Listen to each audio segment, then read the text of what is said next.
हमें सिखाया, हम उसी तरतीब और तरीके से आपको सिखाते चले जा रहे हैं। तो आज के दिन हम सूरह मुज़म्मिल शरीफ की सिर्फ एक आयत से शरीर जिन्नात को बांधने का तरीक़ेकार समझाऊंगा आपको। लेकिन सबसे पहले सूरह मुज़म्मिल शरीफ की अहमियत आपने जान ली है।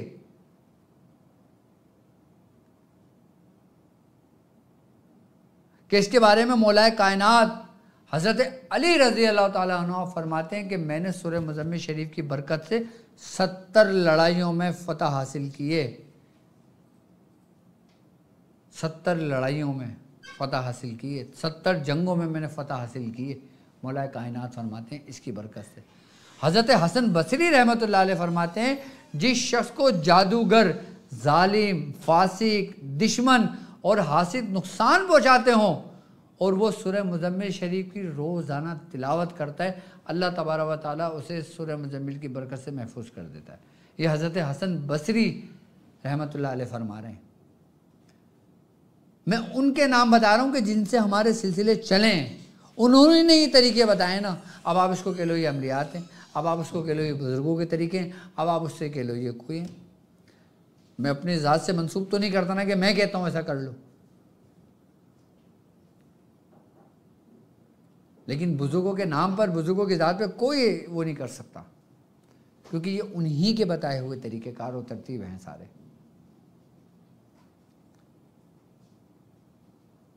जब हम किसी आसेब ज़दा शख्स को देखते हैं और देखते हैं कि इसमें कोई शरीर जिन्नात मौजूद है, हम सूरह मुज़म्मिल शरीफ पढ़ रहे हैं लेकिन हमें फ़ायदा नहीं हो रहा, तो मैं आपको एक तरतीब बता देता हूँ शरीर जिन्नात को बांधने का अमल।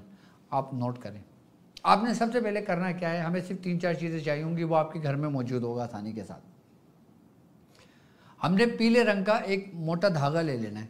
अक्सर आपने धागा देखा होगा कि बड़ी सी सुई होती है और मोटा धागा होता है, कि जिससे आपने देखा होगा अक्सर लोग रज़ाइयाँ सीते हैं, गद्दे सीते हैं, जो नहीं कपड़े के अंदर रुई भरते हैं और फिर उसको मोटी सुई से निकाल के मोटे धागे से आप उसको सी रहे होते हैं। आपने मुँह देखा, आप लोगों के घरों में भी मौजूद होगा। तो आपने वो धागा ले लेना है। अगर येलो रंग का धागा मिल जाए तो बहुत बेहतर है, नहीं तो सुर्ख रंग का भी धागा चलेगा, ले लें। अच्छा, धागा आपने इतना बड़ा लेना है कि जितना मरीज़ का कद है, जिस मरीज़ का आप उस शरीर जिन्नात को बांध रहे हो, आपने धागा ले लिया। अच्छा, उस धागे को लेने के बाद आपने धागा रख दिया। अब आपने 11 दाने लहसुन के लेना है। लहसुन की जो होता है ना, आपने लहसुन छीलना है। लहसुन छीलने के बाद 11 अदद छील के रख लें, और उसमें हमें हींग चाहिए होगी, लहसुन चाहिए होगा और धागा चाहिए होगा। और 1 अदद हमने कोई कपड़े का कोई पुतला बना लेना, कि जिस तरीके का ये पुतला बना हुआ है, ये बना हुआ रखा हुआ है मेरे पास, इस टाइप का, ये हाथ हैं, ये इस तरह के कपड़े का कोई पुतला बना लेना, ताकि हमने उसको शरीर जिन्नात को इसके अंदर बांध कर इसका काम तमाम करना है। किसका? शरीर जिन्नात का, जिसने तंग किया हुआ है। अगर पुतला नहीं बना सकते तो कोई डॉल ले लेना। तरतीब समझे कि धागा लें आपने 11 जवे लहसुन के ले लिए। अब आपने करना ये है कि सबसे पहले आपने उस धागे में जो सुआ होता है ना, सुआ पिरो दिया, ठीक है। अब आपने सूरह मुज़म्मिल शरीफ की 15वीं आयत, कौन सी आयत? 15वीं आयत, यानी कि इन्ना अरसलना इलैकुम रसूलन शाहिदम इलैकुम कमा अरसलना इला फिरौना रसूला, ये आयत याद कर लें, बल्कि आपकी स्क्रीन पर भी मौजूद है सिर्फ यही आयत, इन्ना अरसलना इलैकुम रसूलन शाहिदम इलैकुम कमा अरसलना इला फिरौना रसूला, ये आयत। ये आपने 7 बार आपने लहसुन का जो उठाया, 7 बार आपने इस आयत को पढ़ा, ठीक है। इस पे दम किया, मरीज़ के ऊपर से उतारा और आपने सुई में पिरोकर इसको पूरा पिरो दिया, ठीक है। पिरोया और फिर आपने वहाँ पे एक गिरह लगा दी। 7 बार पढ़ के आपने पिरोया और गिरह लगा दी। एक बात नहीं करना किसी से भी ये अमल करते वक्त, चाहे वो शरीर जिन्नात आपसे बात कर रहा हो, आपको खौफ ज़्यादा कर रहा हो, आपको चीख रहा हो, आपके घर वाले आपसे बात कर रहे हो, आप किसी से कोई रिप्लाई नहीं करना, आप सिर्फ अपना काम करना। इस दौरान गुफ्तगू किसी से नहीं करना। इसी तरीके से आपने 7 जवे इसी तरतीब और तरीके से आपने मरीज़ को ऊपर से उतार के 7 बार पढ़ के इसको पिरो के गिरह लगा के 7 दाने आपने इसमें पिरोना है। हमने लिए 11 हैं, सिर्फ पिरोना 7 हैं। 7 लेने के बाद 7 गिराएँ लगा दी, 7 वो कर दिए, उसके बाद आपने वो रख दिया। ठीक है, आपने मस्जिद के वज़ू खाने से एक पानी की बोतल भर ली। अच्छा, 4 जवे रखे हुए और वो रखा हुआ है, क्या रखा हुआ है, हींग। हर जगह पे 7 बार पढ़ के उसको मसल के आपने पानी की बोतल में डाल दिया। पानी की बोतल आपने आधी लेना है, फुल नहीं भरना। उसमें मसल के डाल दिए 4 दाने। 4 दाने आपने पानी में डाल दिए, 7 दाने आपने उसमें पिरो दिए, 11 दाने पूरे हो गए। उसके बाद हींग उठाई, हींग पे भी 7 बार पढ़ के आपने पानी में डाल के पानी हिला के उसको रख दिया। ये पानी भी तैयार हो गया। अब वो तैयार हो गया, अब आपने करना ये कि मरीज़ के बाल तोड़ना है, या बाल तोड़ें या बाल काट दें।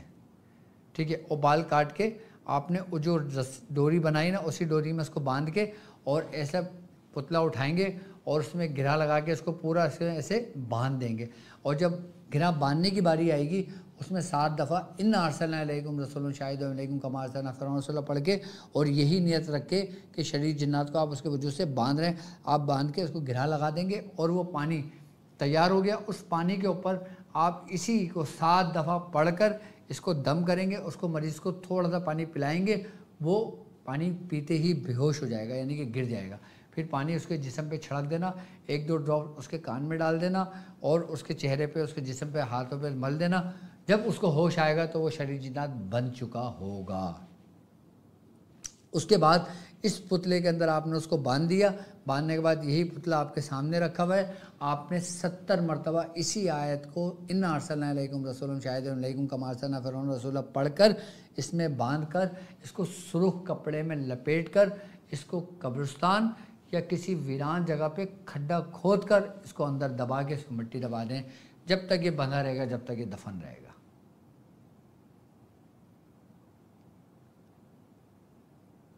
अब वो पानी रखा हुआ है, अब वो चीज़ उसके वजूद से निकल गई। जब वो चीज़ उसके वजूद से निकल गई, बंद गई, चली गई, लेकिन उसका जो रिफ्लेक्शन होता है ना, उसका जो असर होता है उसके दिमाग पर, वो कुछ दिनों तक रहता है। कि जैसे इंसान एक बीमारी से उठता है लेकिन वो कमज़ोर और बहुत ज़्यादा लागर हो जाता है, तो डॉक्टर क्या बोलते हैं कि तुम मेडिसिन, ताकत की दवाएं इस्तेमाल करो, अपनी खिलाई पिलाई करो, बकरे का गोश्त खाओ, मांस खाओ, दूध पियो, शहद खाओ, ऐसी चीज़ें खाओ जिससे आपके जिस्म के अंदर तमन्नाए ताकत आए। जब वो खाने शुरू करता है तो कुछ दिनों बाद उसकी तबीयत बिल्कुल बहाल हो जाती है, वो उस खौफ, डरावने खौफ से जाग जाता है। इसी तरीके से कि जब हम उसको बांध देते हैं, जब वो होश में आता है तो थोड़ा उसको कमज़ोरी महसूस होती है, उसको सनसनाहट सी होती है, उसको फीवर सा होता है, उसका जिस्म दर्द करता है, तो थोड़ा थोड़ा पानी पूरा भर के नहीं पिलाना। जैसे चमचे से हम कोई खांसी का शरबत एक चमचे में निकाल के उसको पिलाते हैं ना, ऐसे इसको पिला दें बस, 1 टाइम 2 टाइम। उसके बाद वो बिल्कुल नॉर्मल हो गया। उसके बाद फिर आप 15 का नक्श लिखें। 15 का नक्श मैंने समझाया है ना आपको, जानते हैं ना आप उसके बारे में। आपने 15 का नक्श लिखना है और जो चारों ऊपर के जो है ना, उसके ऊपर 786 लिखते हैं। दाएं जानिब जिब्राइल, मिकाइल, इसराफिल, इज़राइल, ये चारों फरिश्तों के नाम लिखें। आई बात समझ में। और तावीज़ को फोल्ड करें, उसको मोम जामा करके उसके गले में डाल दें, उसके गले में डाल दें। ये हो गया उसका हिफाजत, ये हो गया उसके बांधने का तरीका, ये हो गया उसको पकाने के लिए। अब ये तो हो गया तरीका ख़त्म, चैप्टर क्लोज। बेहतरीन तरीका मैंने समझाया आपको इसका। अब आ जाते हैं हम इसी आयत के ज़रिए अपनी हर किस्म की मुराद को पाने के लिए, दुश्मनों से फतह याबी के लिए, लोगों में मकबूलियत के लिए। इस आयत को अगर हम रोज़ाना 360 मरतबा पढ़ते हैं तो हम अपनी हर मुराद को पाते हैं। 360 मरतबा पढ़ते हैं, हम इसको मुराद को पाते हैं। 360 मरतबा 36 दिन तक किसी भी मकसद के लिए पढ़ेंगे, इंशाल्लाह हमें कामयाबी होगी। इसी आयत के मेरे कई शागिर्द इसके 1.25 लाख के चिल्ले कर चुके हैं। एक शागिर्द तो ऐसे हैं जो अभी भी इस पर रियाजत पे हैं, उनकी तकरीबन 11 लाख होने वाली है। 11 लाख उनकी मुकम्मल हो गई, उनको फिर किसी अमल की ज़रूरत नहीं है। इसी आयत के ज़रिए फिर वो कमाल हासिल होगा ना कि जब चाँद निकलते है तो दुनिया खुद देख लेती है, और वो 1100 मरतबा रोज़ पढ़ते हैं, ये उनका मामूल है।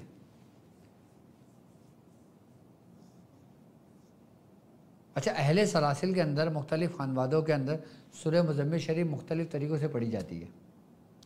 हमारे ख़ानदान में भी पढ़ी जाती है, हमने ख़ुद पढ़ी है, हमने ख़ुद इस पर रियाज़तें की हैं। हमारे मुर्शिद ने मुझसे 117 मरतबा 9 दिन कराया, और फिर ऐसे ही 9 हिस्से कंप्लीट कराए, पूरा निसाब मुकम्मल कराया 117 मरतबा रोज़ के। फिर 120 मरतबा भी पढ़वाई, और फिर 40 मरतबा भी पढ़वाई, 92 मरतबा भी पढ़वाई।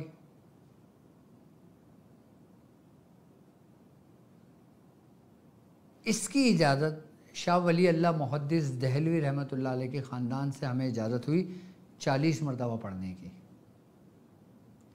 117 मरतबा हमें इजाज़त हुई ख़ानदान कलंदरिया से, 120 मरतबा इजाज़त हुई सिलसिला चिश्तिया से, 92 मरतबा पढ़ने की इजाज़त हुई ख़ानदान क़ादरिया से। हमारे मुर्शिद फरमाते हैं कि हम कोई भी पढ़ाई करते हैं, हम कोई भी ज़िक्र करते हैं, हम कुछ भी अल्लाह का कलाम पढ़ते हैं, तो उसमें जो तादाद की तरतीब है वो मायने रखती है, सिवा ज़िक्र के, कि उस ज़िक्र के जो नफ़ी असबात है।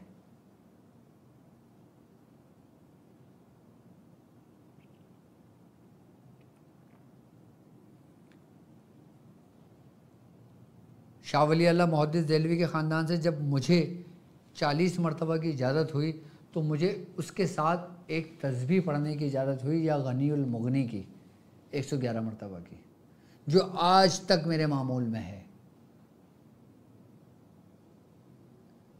और फरमाते हैं कि जो शख्स को डर हो मुफलिसी का, मोहताजगी का, फ़क्र का, गरीबी का,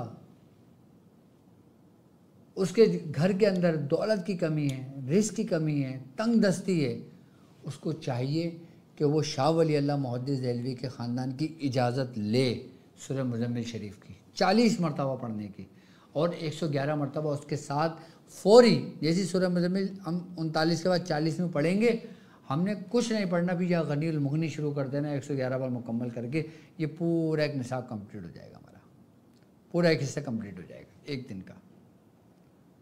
मैंने इसकी बड़ी बरकत देखी है। सूरह मुज़म्मिल शरीफ के पढ़ने वाले को मैंने कभी किसी का मोहताज नहीं देखा। दिल में जो बात है ज़ुबान तक नहीं आ रही, दिल में जो मुराद है वो पूरी नहीं हो रही, तुम सूरह मुज़म्मिल शरीफ शाह वली अल्लाह मुहद्दिस देहलवी के ख़ानदान से इस तरीके से पढ़ना शुरू कर दो, फिर आप कमाल देखें इसका। आप 360 बार पढ़ लो सूरह मुज़म्मिल शरीफ, 500 मरतबा पढ़ लो, 1000 मरतबा रोज़ पढ़ लो, लेकिन जो 40 मरतबा पढ़ने का जो लज्जत, जो कमाल, जो बरकतें मैंने देखी ना, वो मैंने किसी में नहीं देखी। मैं अपनी बात कर रहा हूँ, क्योंकि 40 का जो अदद है ना, वही 4 बनता है, और वही 4 अदद मुज़म्मिल के 4 हरूफ हैं, और यही 4 अदद पूरे सूरह मुज़म्मिल शरीफ के आदात का एक मजमुआ है, एक मुफर्रिद जो बनता है वो है।